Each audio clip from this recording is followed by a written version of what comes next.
1,000 or 5,000 film cells down at David's house. So I know it is something that is very, very collectible. Now, the great thing about the VeVe platform is, really we can roll out whatever type of collectible digital asset that we want to or need to.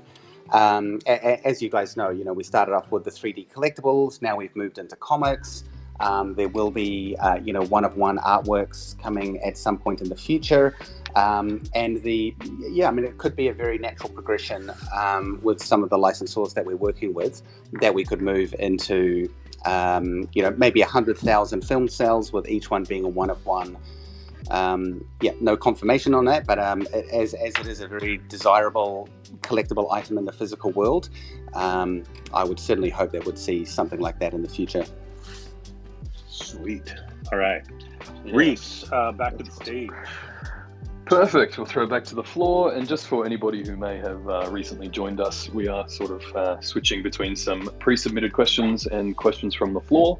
And I will try to bring up a good mix of some of our OGs and some people that I don't recognize, just so that everybody has a voice. But on that note, Kay, welcome to the stage. What is this week's conspiracy, good sir? Hi, Reese, Dan, everyone. Yeah, so conspiracy theories. Well, not so much conspiracy, but I did catch Dan on the Let's Do Lunch AMA quite recently, so that was quite nice. Because Dan managed to answer half my questions. Fantastic. The half that he did, the half that he didn't answer was when Pokemon, but we can park that for now.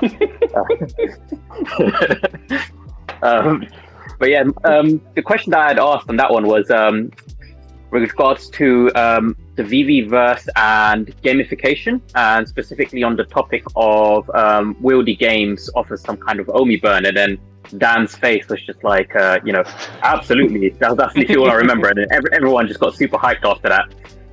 So yeah, just following on from that, I know that you guys have the Omi utility article coming out.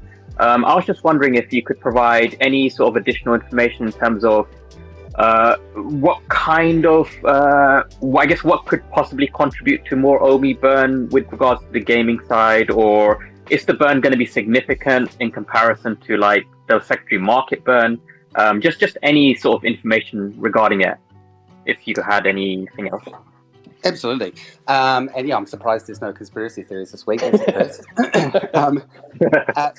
just to touch on the gamification. So I think the first thing that I'd like to just reiterate is that ultimately the VeVeVerse will start off as a social area, and within that, basically, you will have your own home, which is a hugely extended version of the showrooms as you have now, with a lot more tools in there for you to place objects, adjust lighting. You can add different levels, different rooms, and so it's going to be more around that. And then there will be these sort of larger centralized areas within the VeVeVerse, like, I don't know, VeVe City or whatever we call it, where you'll be able to go and do social things with the community.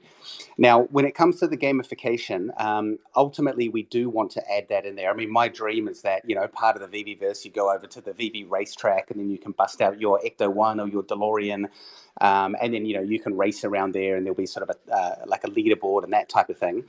I can hear in my mind Trevor rolling his eyes already.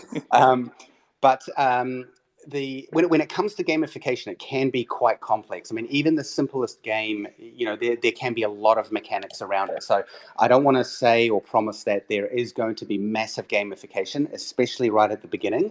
But obviously, as the VeVeVerse evolves, in the same way that the app does, we know gamification to some degree is very high on people's list, and it's a huge driver or retention tool to bring people back into the VeVeVerse. So it will happen, but just don't expect massive gamification to come out kind of on day one. The VeVeVerse is going to be rolled out in different sections.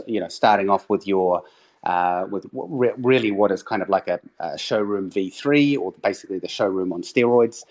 And then from there, we'll begin to open up other areas of the VeVeVerse that people can enter into. Now, when it comes to the OMI burn, so as I mentioned earlier, really anything within the VeVeVerse that the company doesn't have to pay royalties, or all of those other kind of costs that the company has to bear. Those items will be available for sale in OMI. So like land, that could be avatars, which maybe have non-branded items, and a whole range of other things. So the idea really is to, as we start to implement this OMI utility, it is primarily about burning. So if you were to buy something through the VeVeVerse or buy some land, that OMI is not going to come back to the company. It's going straight to the burn wallet and out of existence. So yeah, that's all I'll say on the topic for now, and there'll be some more information in the article that we'll release shortly. Oh wow, yeah, that's fantastic. Yeah, that was a lot more than what I was expecting. But yeah, awesome. So just one quick thing. Someone asked a question about accessibility earlier. I know on Sendex and certain exchanges, if you're making a spot market purchase, either I think like greater than 5% or less than 5% of like what the current market value is, you get a prompt that says, this is above or below 5%. Are you sure you want to proceed? Maybe in VeVe, if we could have like either the last sold price or the median price, the price that you're listing at is like maybe 20% above or below either way. It might just give you a prompt saying, your price is like 20% higher or greater than whether the median price or last sold price is. Do you want to proceed? Something simple like that, I think, would be quite nice. Yeah, absolutely. And just on that note, so there are two features coming back into the app, hopefully very soon. One, it will be when you're looking at a collectible, whether you own it or whether you're looking at it in the market, it will display the floor price on the collectible view screen. And if you own that collectible, it will also show the last price that you paid. And yeah, you touch on a good point, Kay, that I see some very random purchases go through the market for example, like a very high mint common going for like 10,000. I'm sure there's something suspect going on there, but yeah, and that we will be introducing something like that. Some indication if you're selling it too low or selling it too high. That was actually the whole purpose of there is a feature in the app now called appraisal. Unfortunately, that feature is completely broken and has always been broken. So yes, so we did have good intentions with that one for the exact reason that you bring up. So the user has an understanding of, is this Marvel #1 worth 15 grand or is it worth 1.5 grand? So yes, definitely on the roadmap. Awesome, thank you.